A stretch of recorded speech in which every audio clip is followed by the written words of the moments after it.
Mainit man ang panahon, asahan pa rin daw ang pag-ulan sa ilang probinsya. Ang detalye niyan, ihahatid ng ating resident meteorologist, si Ginoong Nathaniel Cruz. Mang Tani. Mel, easterlies pa rin ang umiiral na weather system sa bansa, kaya asahan na ang mas mainit na panahon sa mga susunod na araw.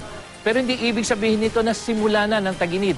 Bukod kasi sa mainit na panahon, magdadala rin ng pag-ulan ang easterlies. At dagdag pa dito ang muling paglakas ng hanging amihan ngayong linggo, na kung saan dito po sa ating weather map, yung pink arrow na nakikita natin dyan po sa mapa, yan po yung malakas na hanging amihan.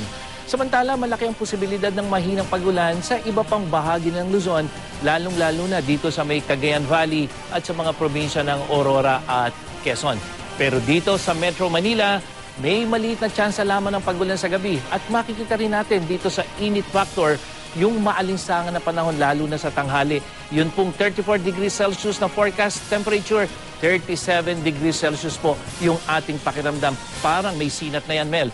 At yung 28 degrees Celsius natin sa alas 8 ng gabi, ang ating pong init factor, 32 degrees Celsius pa rin. Ang Visayas naman, magiging bahagyang maulan na may makapag-ambon, lalong-lalo na dito sa silangang bahagi, at uulanin din ang malaking bahagi ng Mindanao, lalo na dito sa hilagang bahagi, dahil pa rin yan sa epekto ng easterlies. At yan ang ating ulat panahon. Ako po, si Nathaniel Cruz para sa I Am Ready, serbisyong totoo ng GMA News. Maraming salamat sa iyo, Mang Tani.